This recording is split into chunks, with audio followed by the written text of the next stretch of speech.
As time goes on, the world of classic games has become more accessible, thanks to the dedication of passionate fans. In recent years, we've seen long-lost gems finally break free from regional barriers through fan translations, giving them the spotlight they deserve worldwide. Take Racing Lagoon, with its unique fusion of high-speed racing and JRPG-style system, or Racing Battle C1 Grand Prix, Genki's quirky spin on Tokyo Xtreme Racer's official racing scene. And now, another legend is stepping into the spotlight, Battle Gear 3. I'll keep the history brief, since I'm not fully versed in every detail, so if you know more about the series, feel free to add or correct me in the comments.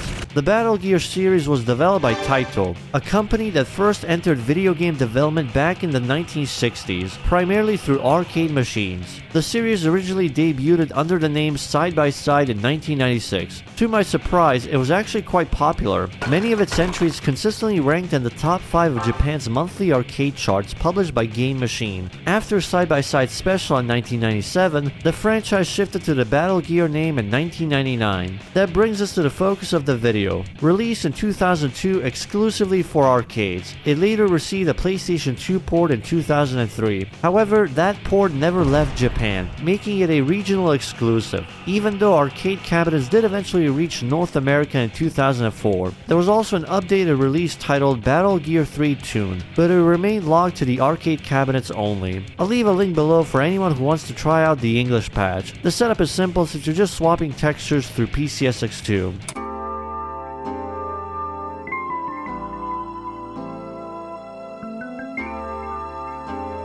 The gameplay is pure arcade at heart, which makes sense given its origins. Cars drift and turn with ease, but keeping control takes some practice. One thing to watch out for, this game really punishes wall contact. No matter how you hit them, it'll slow you down dramatically, so mastering clean turns and controlled drift is essential. Interestingly, Battle Gear 3 offers deeper control options than many racers of its era. You can use the right analog stick for acceleration and braking, and while the in-game settings only allow fixed button layouts, tweaking PCSX2 lets you map acceleration and braking to the triggers, basically mimicking modern racing controls. Even better, the game supports the Logitech GT4 steering wheel. With that setup, you can recreate the arcade experience right at home. This ties in nicely with the game's dashcam view, which shows semi-accurate car interiors, minus the steering wheel adding to the immersion. Beyond that, the console port still carries plenty of arcade DNA. Minimal changes were made, so that's the core of how Battle Gear 3 plays. Arcade roots, quirky mechanics, and some surprisingly deep control options if you're willing to tweak your setup. Being an early 2000s Japanese racer, Battle Gear 3 naturally includes an arcade mode. By that point, it was practically a staple of the genre. The setup is straightforward. Pick a car, choose a track, set the AI difficulty, and race. You can even decide whether to face a mixed grid of cars or lock everyone into a one-make race. If you want to drag a buddy into this, there's also a two-player option, but I wouldn't recommend it with this patch. AI difficulty is handled through a star rating system, lower stars for an easier ride, and higher stars for tougher competition. On wider circuits, you'll see up to 4 opponents for a crowded, chaotic race, but on narrow toge sprint tracks, you'd expect a one-on-one duel, right?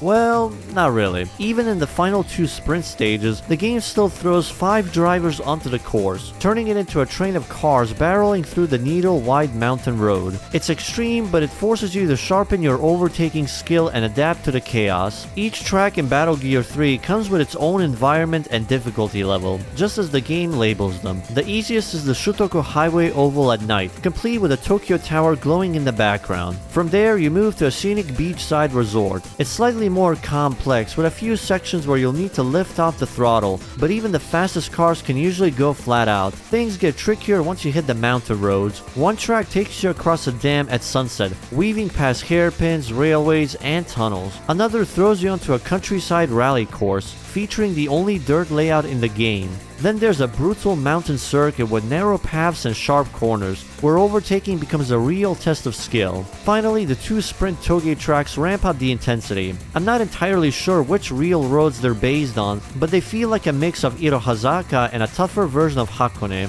These are classified as dreadnoughts, and for good reason. The narrow roads demand precise handling and smart overtakes if you want to stand a chance. Most of them look great even to this day. The The ambience from the fixed time of day really helps sell you the vibe they're trying to convey with each track, resulting in some pretty memorable track environments. Each track also comes with 2 unique music tracks for the normal and reverse layouts. They're solid, very much in line with a typical racing game soundtrack of the early 2000s.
It's interesting though, despite only 4 tracks fitting the modern idea of a toge racer, Battle Gear 3 often gets described that way. It makes sense coming from its legacy, since the side-by-side series built its reputation of toge racing, and this game clearly caters to that crowd in its high-end stages. All in all, the track lineup feels like a snapshot of the early 2000s racing design, balancing spectacle with challenge. As for the car selection, Battle Gear 3 covers about 37 models across 6 major Japanese manufacturers, featuring obvious popular Japanese tuners of its time from the Skylines, Evos, Imprezas, Supra, a couple of obvious choices from the lower power scaling like the A86, Honda Civic, Miatas, and other outliers of hatchbacks and sedans. You can change the paint color and that's about it. No upgrades, no visual customization, at least not in this mode. The performance classification system also keeps races balanced, meaning you can freely mix cars from different tiers unless you're in the versus mode. Still, arcade mode is a great place to test specific cars against chosen AI difficulties, or to get a feel for the game's handling quirks before tackling the tougher campaign races. And trust me, you'll want that practice once the difficulty ramps up. One curious detail, however, while playing, you'll notice AI cars can often look riced up with visual mods, yet none of these options are available to the player here. So the obvious question is, can we unlock that same customization for ourselves?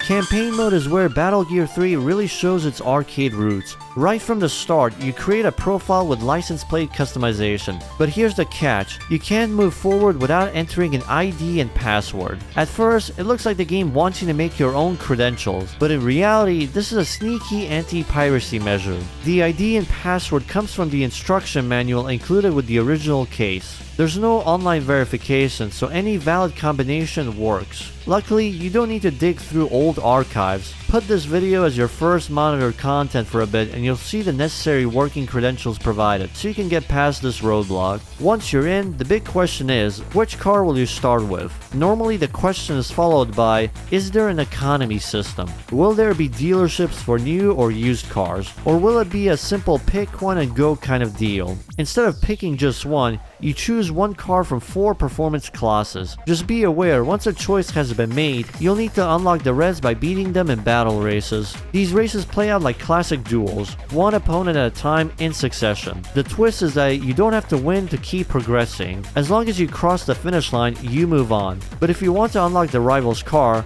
you'll need to beat them. The race order is fixed, so retrying won't shuffle opponents, tracks, or difficulty. The only variation comes from the rival's car customization. Mostly cosmetic changes that don't affect performance beyond what bumper you're staring at during the race. So how does the customization actually work in Battle Gear 3? Visual parts unlock simply by completing races. Winning doesn't matter, you just need to cross the finish line before the timer runs out. In fact, you can farm the easiest time trial stage to unlock everything if you you want. Each car gets 2 options for hoods, bumpers, spoilers, and side mirrors, plus a handful of locked colors and a big selection of rims. The catch: unlocks are tied to each individual car. That means if you switch vehicles, you're grinding parts from scratch, even if it's the same model type or performance class. Yes, even the rims, which are shared across cars, have to be re-earned. It's a system that feels straight out of a coin-hungry arcade machine. The random unlock order doesn't help either, so the best way to approach it is to treat customization as a bonus reward for progressing through battles, rather than something to chase directly. Another one of the side effects of Battle Gear 3's hyper-arcade design is the sheer length of its battle successions. In the lower performance classes, you'll face 5 to 7 stages, which roughly can take around 20 minutes, but in the higher tiers, that number jumps to 10, 13, or even 16 races, all in one continuous run. This is added up by the ramping difficulty of AI opponents. Quit midway and you're sent back to stage 1. No retries, no continues, no nothing. Emulation helps with save states, but even those can break after updates, so the pressure to clear everything in one go is very real. And if, this is a big if, you manage to beat every race in a classification, you're rewarded with a special car. These pre-tuned machines outperform their class rivals, but they come with a catch: no visual customization at all. Great if you don't care about tuning, but a bit of a letdown if you do. Getting that perfect clear is far easier said than done. Losing even once breaks the chain. Early classes are manageable thanks to lower difficulty and shorter race counts, but in the higher ranks, brutal. Opponents feel like they're cheating by having better brakes, sharper cornering, and tracks so narrow you only get a handful of overtaking chances. You can sometimes squeeze them into walls, but it's heavily reliant on specific track layouts, making it tricky and unreliable. And then there's the mysterious S-Class. You only start with D through A-Class cars, but the final A-Class race takes place on one of the easiest tracks in the game, clearly designed as a gateway to unlock your first race-tuned vehicle and step into Class S, the hardest and longest classification in Battle Gear 3. And that's exactly what you'd expect. A perfect run demands relentless focus across 16 consecutive races. Every opponent here drives a race-tuned car, backed by the highest difficulty AI. Their cornering, drifting, and blocking are nearly flawless. This mode also exposes a flaw in the game's balance, where lower difficulty tracks are rare, which means most events drag on longer than they should. Every circuit race is logged to 3 laps, no matter the track length. The only exceptions are sprint events, and of course, those are set on the most complex, narrow roads in the game. At minimum, clearing an S-Class run takes about 2 hours. No breaks, no saves, just pure endurance. Attempting a perfect clear, expect 3 to 4 hours straight. It's insane. One random power outage or emulator crash could erase hours of progress. And yet, for those who push through, it's the ultimate test of skill, a gauntlet that defines Battle Gear 3's unforgiving arcade spirit. So going back a bit about those cars, remember when I said there were 37? Well, that was only part of the story. In reality, Battle Gear 3 features 61 cars in total. The extra 24 are hidden S-Class vehicles and alternate lower class cars, unlocked through the main campaign. These aren't brand new models though. As mentioned before, they're race-tuned versions of the existing lineup, and while they pack higher performance, they come with a big limitation: no customization. No body kits, no rims, not even paint changes, which feels odd since most of them don't even run proper race liveries. It's just plain colors. Another frustration is how the track system locks cars by class. Lower tier cars will never touch half of the higher end tracks. If you want to take a D or C-Class car onto the brutal Toge Dreadnought stages, your only option is through time trials or arcade mode. In that case, you'll need to select cars in garage instead of cars by brand. This lets you use vehicles from your campaign garage, including any visual mods and unlocked S-Class cars. You're restricted to whatever you've already unlocked. Even default cars available in brand sorting won't show up unless they've been defeated in the campaign. It's a system that makes perfect clears in the main mode more valuable,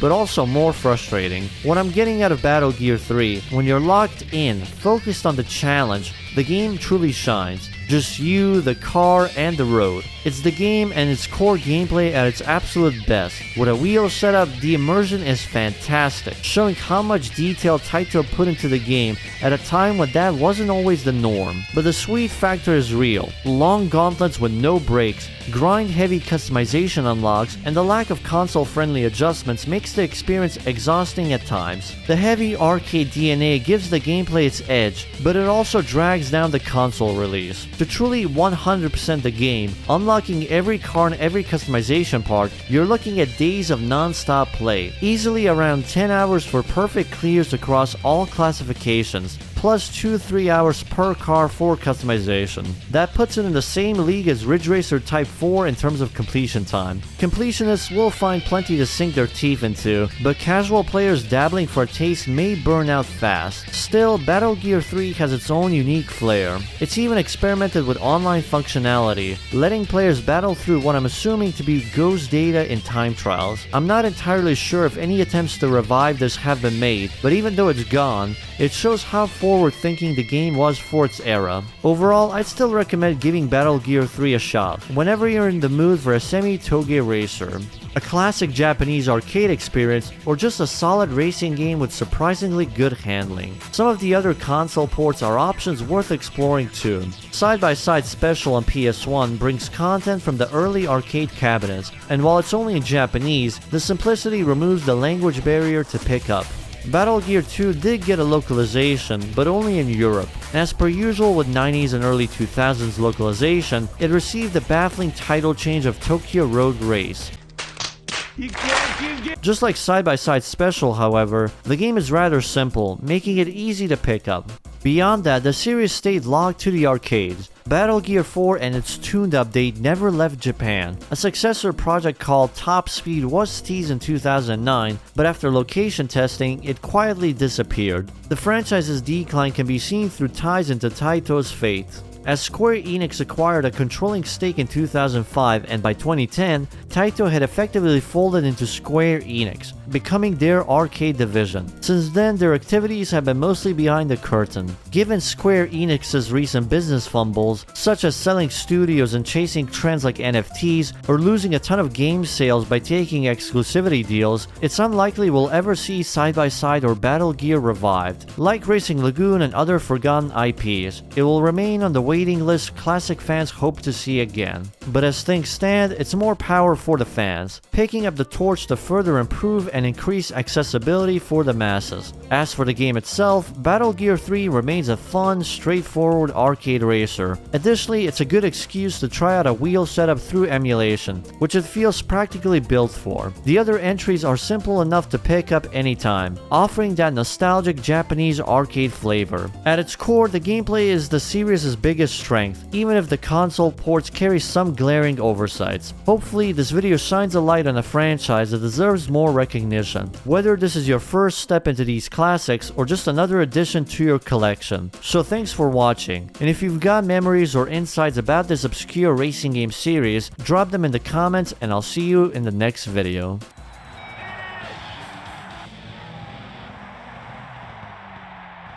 Game over.